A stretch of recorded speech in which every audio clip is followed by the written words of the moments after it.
A baseball mystery that's lasted decades. Who shut off the lights? I'm making it sound super dramatic, but it is an interesting mystery. And then we take a look at the story of the Stoneclad, a race of people that may have lived among the Native Americans. They were 12 feet tall, their skin was hard as stone, and they feasted on human flesh. Did these creatures actually exist? And if they did, where are they now? Today on Dead Rabbit Radio.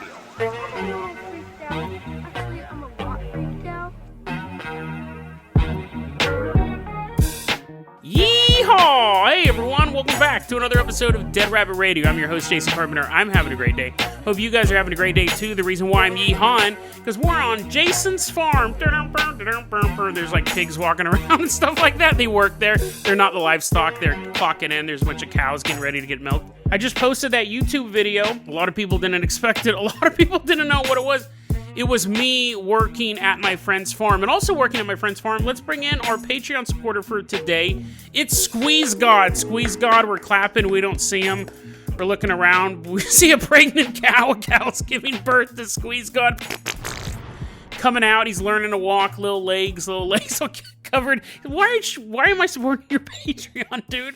I'm covered in embiotic fluid. We're going to clean you off. And we're going to give you a job. You immediately have to get to work. You're late. You should have been born 5 minutes ago. Squeeze God, you're going to be our captain, our pilot this episode. If you guys can't support the Patreon, or if you're not half cow, that's fine too. Just help spread the word about the show. Really, really helps out a lot. I posted some YouTube videos of me holding down a pig as this dude was clipping its nails. I wanted to give you guys some background for that, because YouTube videos just kind of popped up, and people were always like dinner time, and people go, what's this? And it's just the sound of this pig screaming. First off, the pig's totally fine. This is a routine thing. Secondly, I want you guys to feel good about these piggos in this farm.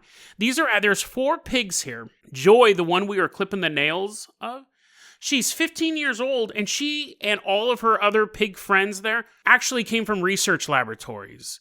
They actually were rescues. So basically, after the research was done, after they taught them telepathic powers, and they were floating around the room, they're like, we must destroy these pigs. My friend, every so often, she rescues 2 pigs from this local research facility. She doesn't like breaking the window. They're like, no, the rescue pig bandit's back.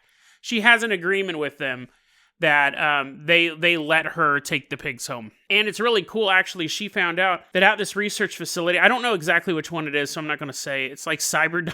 It's like Cyberdyne or Wayland-Yutani or something like that. No, it's a local facility here. But they treat them really nice. Like, they are doing experiments on them, and they know they're going to have to kill them after the experiment's over, but they have, like, enrichment hours, and they get special toys, and they get, like, red books. They're reading like The Wind in the Willows. The pigs are like, I don't understand this. I don't know English. But it's the thought that counts. So yeah, Joy, she's 15 years old. And then there was Waylon in the video. He's maybe like 10 years old. He's 500 pounds. So go check out that video on YouTube. I think it's really cool. It's basically me holding a pig dance, close-up of a pig's back in my hands, going, it's okay, Joy. It's okay, as I'm rubbing her little bristles. And she's screaming, but immediately, she was in no pain whatsoever. It was fear. It's okay, right? You can be in fear, wasn't me. Immediately afterwards, she just laid down, took a nap. So she's totally fine. And she is walking. She wasn't walking before we were like, Jason, this isn't an agricultural podcast. Just get to the ghost. Get to the ghost. I just want to say that she's doing totally fine. All the other piggos are doing fine. Chickens and goats and everything like that. Look at Squeeze God. Squeeze God is now milking himself. That came out wrong. Everything at this farm is fine, but check out those videos. I think you guys will have a ball. That was a really long introduction, but I thought it was an important part of the Dead Rabbit mythos. Me at a farm. Squeeze God, let's toss you the keys to the Dead Rabbit dirigible. We're leaving behind Jason Farms. We are headed out to Baltimore, Maryland. Specifically, we're going to Camden Yards. That's where the Baltimore Orioles play. Dude is on a pitcher's mound, and he's like throwing the ball, and the guy's all sweaty. There's just a big sweaty guy at home base, and he swings that bat, crack, and hits it, and then the ball sails away, and the first baseman is trying to grab it. He's leaving the base. They're like, no, that's for the outfielders. And then he bumps into a bunch of outfielders, and it ends up on the highlight reel, and he loses his job. Typical day at a baseball stadium. People are constantly getting fired for leaving their stations. We're back in the year 1997. The reason why we're here is infielder Cal Ripken Jr. is about to set the record for the most played consecutive baseball games. Originally, Lou Gehrig set it in 1939. That record existed from 1939, the most played games in a row, until September 6, 1995. That was when Cal Ripken beat the record. So now we're in the year 1997. It's August 14th, 1997, and he is still just blowing this record out of the park. August 14th, 1997, the Orioles and the Seattle Mariners are facing off in Oriole Park. Everything's ready to go. Someone brought the ball. They forgot that the last game. They're like, oh no, we can't play baseball without a ball. Everyone had to go home. They brought the ball this time. Everyone has their bats ready. And just before 7 p.m. when the game's about to begin, a bank of lights behind the first base dugout goes out. So they go and they fix it, and the umpire goes, play ball! And everyone's like, yeah, that's what we came here for. The bank of lights goes out again behind the first base dugout. So let's fix it. Fixing it. Play ball! Bank of lights goes back off. This goes on from 7 p.m. till around 9. Every time they fix the lights and they turn it back on, a circuit breaker is thrown and it kills the lights again. At 9:15 p.m., finally the ref comes out and is doing all the hand motions and stuff like that. He's throwing up gang signs. Rival gangs are driving by, shooting them. He's doing all the hand signs.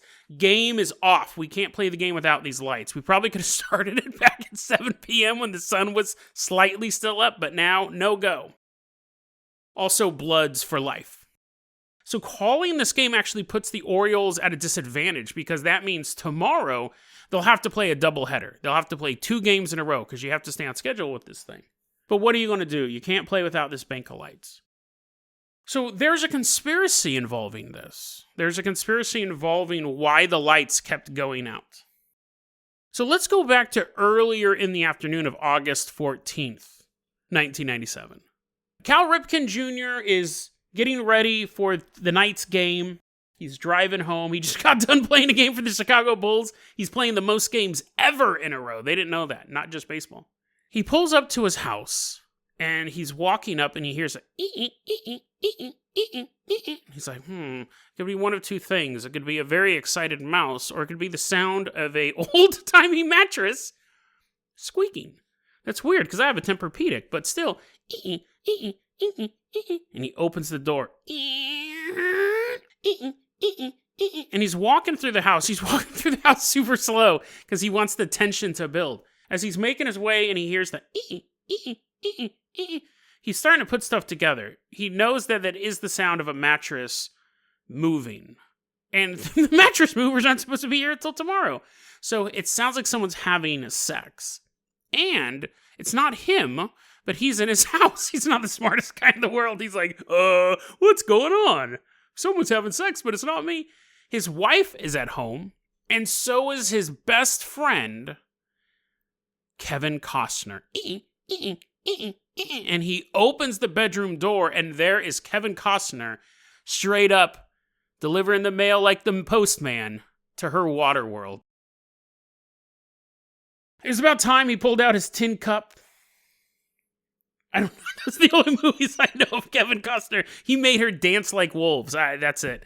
What else was he in? Doesn't matter. It doesn't have anything to do with the story. He's banging Cal Ripken's wife.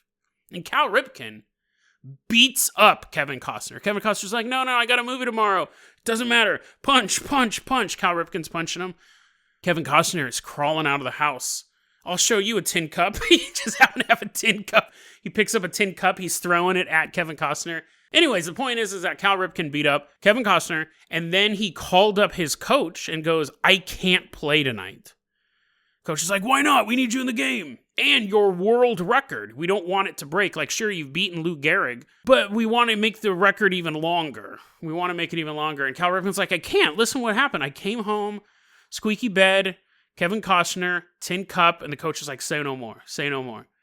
I can pick up just those phrases. The visual is in my mind. Coach goes, tell you what, I'll take care of it. And so later that night, the lights wouldn't work. The game was called. And he played a doubleheader. Cal Ripken Jr. played a doubleheader the next day. His record stayed intact. He actually ended up playing a total of 2,632 games in a row. Lou Gehrig's record was only 2,131 games, so he just blew it out of the water. That's the conspiracy theory. And it's a really interesting one, except for the fact it's 100% not true at all. I actually really love this conspiracy theory, because back then, and probably still today, but I remember as a kid, Kevin Costner had a huge reputation as being a womanizer. He's constantly sleeping around. So he's the perfect foil for this story. And Cal Ripken and Kevin Costner were friends. And there are photos of Kevin Costner and Cal Ripken's wife. And Cal Ripken and his wife had some marital difficulties around that time. So you have all the elements of this. There's a key problem with this story. Cal Ripken was at that game. Cal Ripken was 100% at that game. This story is huge. This isn't some weird conspiracy theory that's floating out there. It is, but this is addressed in like sports media. Cal Ripken was there. He goes, he's done interviews about it. He goes, I was at that game. He goes, there's footage of me coming out of the dugout and looking at the lights. He goes, I was there. I was trying to help figure it out as well. He was the main guy. He's the main electrician. He puts away his bat and ball, grabs his electrician belt. He's like, I'll take care of this. He's there. He's on footage of being there at that game. Now, you could say, Jason, maybe he did show up, but he also beat up Kevin Costner. And then he just showed up a little bit late. Maybe, but doubtful. It's not going to be one of those things where you're going to say, boss, I can't come into work, but I can come and just sit there in case anyone starts a rumor later on. I'll sit there and be really sad in the dugout. Like, that doesn't work. Like, the idea was that he couldn't leave his wife. He was so heartbroken, he just had to stay there and process everything, not, I'll just go there and sit in the dugout. And the story was, he didn't show up at all. There's video footage of him there. But this rumor, even though we have physical evidence that this story is not real, this rumor is so pervasive. In 2001, in June of 2001, Fox Sports Radio told this story. They reported it. It was a couple of years later. They're like, hey, Barry, did you hear about that thing with Kevin Costner banging Cal Ripken's wife? No, Joe, what happened? Well, he gave her the old postman into her water world. And they're like, sound effects. It's only a step down from what I do. They just have better sound effect board.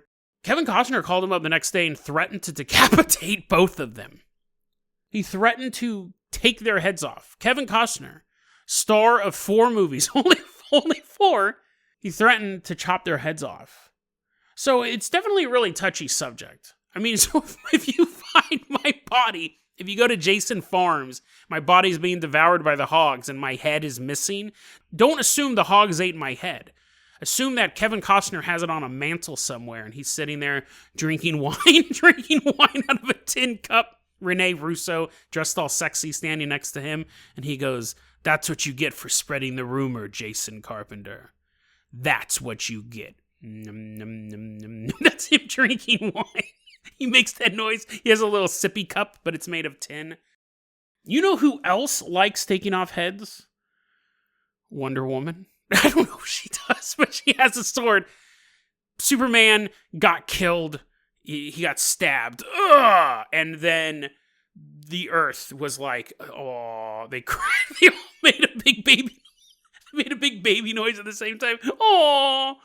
And across the universe, a bad guy goes, yes, now is my time. That guy's name is Darkseid, and him, along with Granny Goodness, are headed to Earth to destroy us all. It's up to the Justice League to fight back. That's Batman, and Wonder Woman shows up. She's chopping people's heads off, and then the Flash and Aquaman, and then maybe some other dudes show up, and then Darkseid shows up, and he's like has his arms crossed, and he's shaking his head.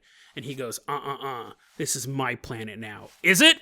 Find out on March 18th. People are like, I'm not watching this movie because of these ridiculous promos. March 18th, available only on HBO Max. Watch Zack Snyder's Justice League. Rated R. I can't wait to watch this movie. I'm really excited for it. I've been excited for it for years. I'm a huge Zack Snyder fan.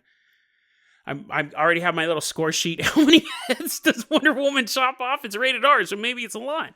But I'm super excited for it. I hope you guys watch it as well. Zack Snyder is very important. It's Zack Snyder's Justice League. I actually watched the first one in the theater. It was decent. It wasn't great. It was better than Endgame. Squeeze God, let's go ahead and leave behind Baltimore, Maryland. We are headed out to New York. And Squeeze God, as we're flying out there, I want you to go ahead and hit that time travel button. We're traveling back in time to the time when the indigenous people of the continent ruled the land. And when we're in the area that will become New York, we're hanging out and we start to hear stories of the Stonecoats. Or the Stoneclad. Different tribes had different names for them. But what they were 12-foot tall warriors with skin made of stone. Some of the stories actually say they were simply wearing armor. But it doesn't matter if you're trying to kill this guy with a bow. If you're trying to shoot arrows at this guy and they're bouncing off of him as he's getting ready to club you in the brain, you're like, the distinction between why these arrows aren't working is very, very important. No, he's just bashing your head in. No human weapons work against these creatures. They live in cold areas, and they love to eat human flesh. Now, as you moved farther north, these guys started to be known as Wendigos. And just like the Wendigo legend, some people believed that the Stoneclad were humans who had committed evil acts, namely cannibalism, and turned into these monsters. It's not really a punishment, right? Someone's like, don't eat human flesh or you'll turn into a 12-foot impossible to kill man. You're like, what? I'm going to eat all the flesh now. I'm going to eat your flesh just because you told me that story. No, it's not a punishment. The Iroquois, that's kind of the version the Iroquois have of them, are just these giant warriors. The Cherokee natives also had a version of them, pretty much the same thing. You could only defeat them, though. These guys actually had a named weakness. You could defeat them by stealing their powers or exposing them to a menstruating woman. So just bring a bunch of those along. Just have a bunch of them, and then you can eat them afterwards and become a monster yourself. We covered I don't remember which story it was. We covered a story not too long ago where, like, the menstruating woman, the monsters try to raiding the indigenous people's tribe, and then they just put a bunch of menstruating women by the river, and the monster's like, no way. We're headed over this way. We're headed to the tribe where all the dudes hang out. We're going to eat them. So that's not only in this legend, but we do see that menstrual... I bet you didn't know that. You learn something every single day. Menstrual fluid can be used as a weapon against a particular species. So always carry some with you. Carry a little jar of it. The Seneca tribe has a legend about what happens when a human actually encounters a Stoneclad. So Squeeze, after that little introduction, land this Carpenter copter. We are on the outskirts of a tribe in ancient America. There was a young man standing there with his wife, and he's getting his weapons ready to go. He is a hunter like everyone else in his tribe. We're going to call him Joey. And he's standing there and he goes, it's really cool hunting with you guys and stuff like that, but I kind of want to eat. He's super skinny. He's like, I kind of want to eat. The problem is we are all hunting the same thing, and sure, we get to, like, share elk and moose and whatever else we're shooting, but I want to eat more, and I want to get really good game, and I want to be a better hunter, so I'm actually going to head up north, and I'm going to go hunt there. And people are like, dude, you can't do that. The reason why we hunt in this area and not up north is because that is where the Stoneclads live. And he goes, yeah, I hear all this stuff about the Stoneclads, and I believe they exist, but think about it. They only eat humans, right? Everyone's like, yeah, that's why we don't go up there. He's like, but follow me on this. If they only eat humans, and there's no humans living up there, the game must be dope, dude. There must be, like, giant elk. Hopefully they're not made of rock, too. But, there'd be, like, lots of deer. No one's hunting these things, so I'm going to go up there. People are like, dude, that's the stupidest plan. He goes, you will see. You guys will see. He gets his wife. We'll call her Monica. He's like, Monica, I want you to come with me. He goes, are you menstruating? She's like, I do it once a month. And he's like, good. We'll plan it for that month just in case. So they head up north. They make camp. He goes to hunt, and he was right. The game is amazing. He has all these dead elk. He's shooting moose. He's shooting animals he didn't even know existed. He's shooting Komodo dragons and pterodactyls. No one else hunts up here. But his wife's back at camp, and his wife is just hanging out, and a stone woman shows up. So she bounces. She's out of there, and she goes downriver, and she tells her husband, hey, remember that whole thing about you saying you could totally kill these giant monsters that eat humans? The dude's like, yeah, it's his eye shift from side to side. He's like, oh, I really didn't think those guys existed. She's like, one of them just showed up in my camp, so we gotta do something about these things. I get it, we're gonna eat like kings out here, but they may eat us. So Joey sits there and he sharpens his hatchet. Sheen, sheen, sheen, sheen, sheen, sheen, sheen, sheen.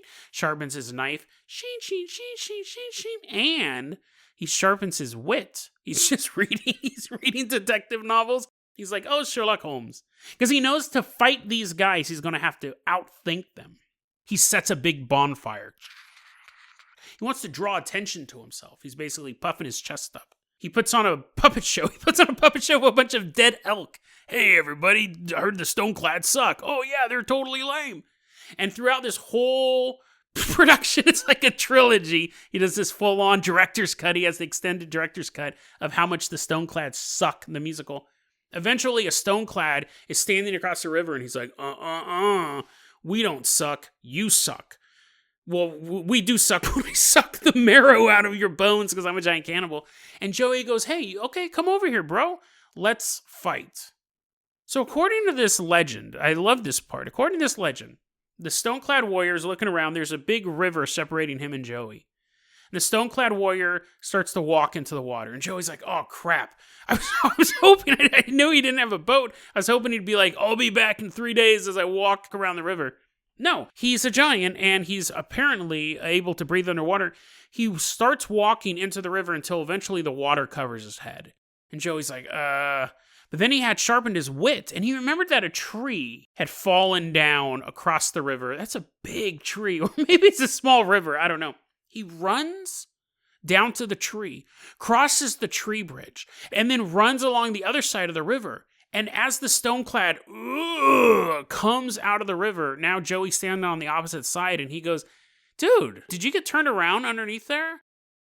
And the Stoneclad's like, what? What are you looking at? He's seen a smoldering fire pit. He sees all these elk puppets. But he turns around, and Joey's on the other side of the river. And Joey's like, dude, you got turned around. Like, I thought you were going to fight me. Are you scared? Ugh. The stone giant turns, walks under the river. And right when his head goes under the river, Joey runs back to the tree, crosses again, and then standing back by the time the Stoneclad gets to the other side of the river. So now Joey's back on his original side. He's like, dude, come on, man. What is going on down there? Is there like a whirlpool? Are there a bunch of mermaids, a bunch of sirens turkeying you? What? Yeah, dude, I'm right here.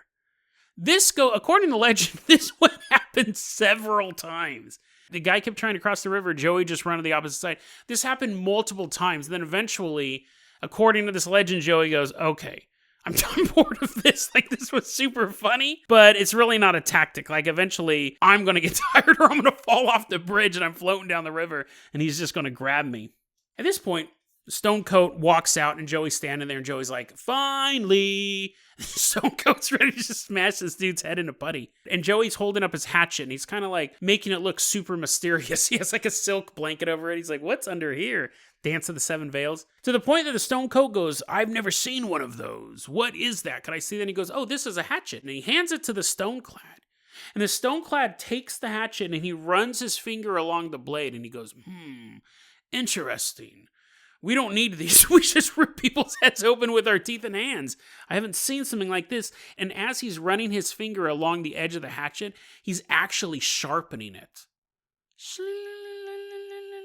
He hands the hatchet back to Joey and he goes, show me what you can do with this. Joey takes the hatchet and swings it and smashes it into rock. The rock splits in half. And Stonecoat goes, oh, that's what I'm made out of.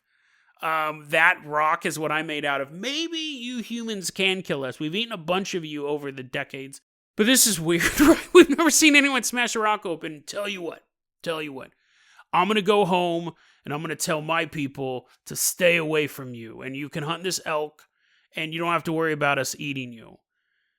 And Joey goes, that sounds like a great idea. That sounds like that's not even a compromise. That's just Joey getting whatever he wants. And then the Stonecoat goes, how do I get back home? And then Joey tricks him 100 more times underwater. No, he just lets Stoneclad walk under the river and go back home.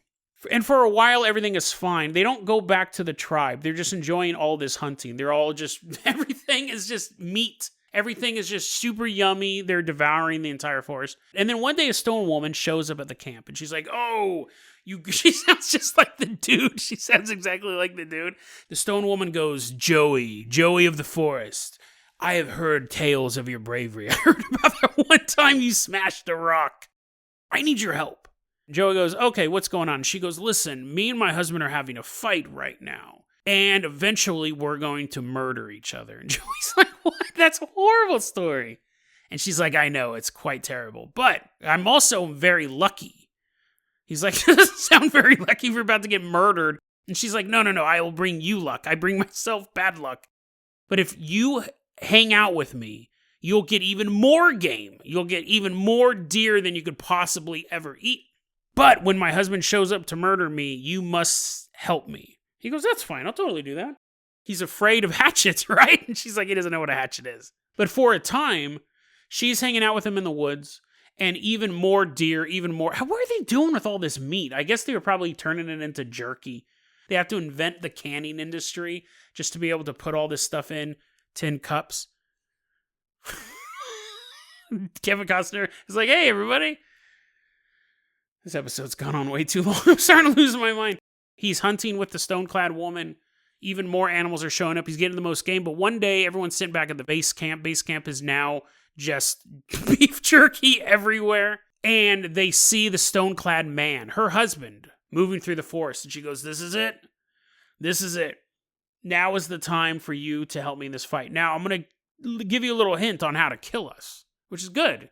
Because even though he was able to pull that trick with that axe, could that axe have actually killed the Stoneclad? She goes, we have a weakness. It's being poked with fire. Being poked with a sharp, fiery stick. So we're going to fight. And if I kill him, that's totally dope. We'll have a celebratory dinner. I'll eat Monica and we'll sneak away together. And he's like, I don't know about that. And she goes, okay. She goes, if I kill him, then I'll leave and your debt is repaid. But if he is about to kill me, if I'm like on the ground and he's standing over me, take a firebrand, take a hot stick out of the fire and jab it into his abdomen. It'll actually go right through our stone armor. I'll drop him on the spot. And eventually the Stoneclad husband gets there. And he looks at his wife. And his wife looks at the husband. And the husband looks at Joey. And Joey looks at a squirrel walking by. He's like, oh, I'm supposed to pay attention to this fight. The Stoneclad woman and her husband both tear trees out of the ground and just start swinging them. Just smashing them into each other. Just hitting each other with these giant trees. Monica's bounced. Monica's gone. She's like, I'm going to watch this from this cliff. And Joey's standing there. And unfortunately, the Stoneclad man really starts to get some blows into this Stoneclad wife. And she falls to the ground and her log rolls into the river. No! And the husband stands over with this tree ready to bring it down upon her. And Joey grabs the firebrand out of the pit and drives it into the Stoneclad man. Stoneclad man dies. You think that would be the end of the legend, right? I mean, I don't know what the moral of that story is. It's a bunch of weird, conflicting things, but that's not the end of it. The woman pushes her dead husband away, and she goes, perfect, thank you. Do you have anything to eat? That took a lot of energy. Do you have anything to eat? And luckily, Monica's gone. And the Stoneclad woman goes, I'll go find someone else. But thank you so much for saving my life. And you got one more mission, Joey. Remember when you showed up and you smashed the rock and everyone left? He's like, yeah, I do remember that. She goes, when everyone left, one of our people left their kid here. You need to raise him. He's like, what? That wasn't part of the agreement? You're going to help me hunt. I was going to kill your husband. Now I'm a dad? Now I'm a dad of a giant cannibal? She goes, you got to do it. Because you're the one who pushed us out of the area in the first place. And he's like, yeah, that kind of makes sense. And so she said he's up on a cliff. He's like, what? How old is this kid? Is he like 18 years old? Like, who leaves a kid on a cliff? Eventually, Joey and Monica meet back up. And they go through the woods to this cliff. And a kid, like, I imagine him like the rock biter, like the little baby from Neverending Story 3, is swinging on a swing between two trees on the edge of a cliff. Whee! And this kid's giant. I mean, sure, he's not the full 12 feet, but he's this giant guy. So Joey goes, okay, the only way I can get him down, and this is going to be super dangerous, but not for me, it's going to be super dangerous for him. I'm going to chop the trees down that he's swinging from, and then he'll just kind of fall to the ground. It is on the edge of a cliff, so it's pretty dicey, but what else is he going to do? So Joey chops the trees down, and they say the boy actually, like, swings, like he's swinging, right? He's on a swing, and then he goes, wee, and he just swings down. He's still doing the back and forth motion like he's on a swing, but he's like hovering, almost like a leaf, falling. And they said he's singing the whole time, and then finally he gets to the bottom of the cliff, and he's like, now Joey's like, dang it, now I gotta climb down this cliff. They take the boy back to the village. At this point, he's like, I can't raise this kid by myself. And like they always say, it takes a village. He just doesn't want to raise the kid. He's hoping someone else will adopt it. He takes the kid back to the village. He shows back up with all of this meat, all of this fur. And everyone's like, dude, everyone's clapping. Everyone's giving him a round of applause. Everyone's like, he did it. Everyone's like, oh, we didn't think you could do it. Everyone shows up. Kevin Costner's ghost is standing there. His blue ghost is like giving him a thumbs up. And Joey gives him a thumbs up as well. And the ghost fades away. This was a successful mission. The problem is that he brought a giant cannibal baby back to the tribe. And the baby is like, me want to play. And he's playing with the other kids and he's instantly killing them. He's like, that's my Baba. The dude gets his arms ripped off. Ah! Let's play tag. I'm it. And he's like touching people in the back and their spines were disintegrating. He was so strong. They said every kid he played with died on the spot, and all he wanted to do was play. Let's play hide and seek. He's pulling their eyes out. Okay. He's not Jigsaw. He doesn't know. He's not like trying to come up with ironic punishments. He's not doing that. But eventually Joey's like, okay, I came back as a hero, but this is quickly turning me into the villain of my tribe. He sends message back for the Stoneclad woman who he saved. And he goes, dude, you gotta pick your kid up. He's murdering everyone in my tribe. Eventually, the Stoneclad woman shows up and picks the kid up, and the baby's like, me see you later, daddy. And the daddy's like, sure, baby. They didn't even bother to name it. Sure, baby, we'll see you soon. And once the baby leaves, they're like, move the tribe, let's go. That's one of the stories about the Stoneclad, a race of people who were impenetrable to weapons and ate human flesh. I think it's an interesting story. There's really no moral to it. Don't bring strange kids home. Help women in need. Help them murder their husbands. What would be another moral? Oh, if someone ever tells you don't go in that area, it's super dangerous, go there anyways. You'll probably kill a bunch of animals. You're showing up at the zoo with a rifle. They're like, sir, don't go in there. That lion cage is super dangerous. You're like, I know. I heard this story on Dead Rabbit Radio. They're like, no. Polar bear sneaking up behind you. He's somehow gone to the lion cage first. But I think this episode is interesting for another reason. We're going to wrap it up like this. We're running a little long. On yesterday's episode, I talked about, might seem like a leap of logic, but stay with me. Yesterday's episode, I talked about an alien spaceship crashing. And the survivor living on his own and trying to complete his mission of scientific experimentation using old-timey tools, which I thought was a really creepy visual. But when I was saying that, I actually already had the ending for this episode in mind. That was kind of an improv ending I came up with on the spot. But this episode, I kind of went in when I was prepping it with this ending. So it's a little similar, but it's interesting nonetheless. I think this idea that we have of ancient aliens, when you look at stories of aliens coming down and helping humanity, build pyramids, build Nazca lines and stuff like that, a lot of that stuff's been debunked. But I'll put a really cool YouTube video in the show notes you guys can check out if you want more information on that.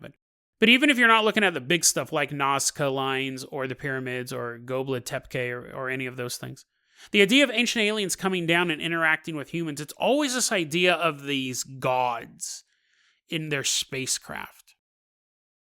They come down, they help us out, genetically engineer us, whatever they're doing, and then they leave. Or they still visit Earth, whatever version of the story you're looking at. But what would be more likely is a single ship, not an entire culture, a single ship crash landing on Earth. And those survivors would crawl out of that ship and go, well, there's no way we're getting off this planet. Like, this was our interstellar vehicle. It's completely demolished. We need to make the best of it. And we have human parallels of that on this planet. Shipwrecks. People crashed on a deserted island and they go, we're not going to get rescued. Let's start setting up a society. Let's Robinson Crusoe this. Let's do this. So you don't have these wonders of technology. You don't have these backup ships that can come. You don't have these anti-grav rays that can build these giant structures. You just have 30 people from another planet who are crashed on this Earth. And they have the technology they can salvage out of their ship, which would be things like their suits. So they have body armor that are impenetrable to human weapons. We actually covered a story not too long ago about a bunch of Russian soldiers. They find an island, they go into this base, and they massacred all the Greys. There was a bunch of giants working at these control panels, and the bullets were just bouncing off of them. I'll put that in the show notes. So you have that. The fact that they're locked into a particular region, they're always in cold areas, could be that this particular race of aliens needs to be in cold areas. It's interesting because we have all these different tribes in the same region have these stories of cannibalistic giants. My theory is with this story is that a ship crash landed in the northeastern United States and they're trying to rebuild their society. Now, were they eating humans? Was that actually a component of it? Maybe. I don't know. I don't know. What, you listen to this podcast or all the questions? The story is that they eat people, so maybe they did. Maybe this race of aliens just love to eat people. But I think it's an interesting story because when we hear about these tribes that seem to be completely outside all of human evolution, seem to be completely outside all of the other groups in the area.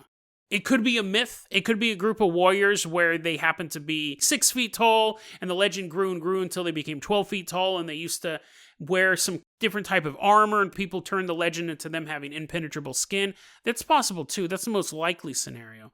But I like the idea of a ship crash landing castaways on our planet, and they do their best to survive. They move away from human population centers. And when humans do come in the area, they see them as a threat, they kill them on the spot. But they do their best to try to not be a part of our world. So while ancient astronaut theorists believe that aliens would be viewed as gods, coming down from the sky in their vehicles, helping humanity on its journey, it could be the opposite.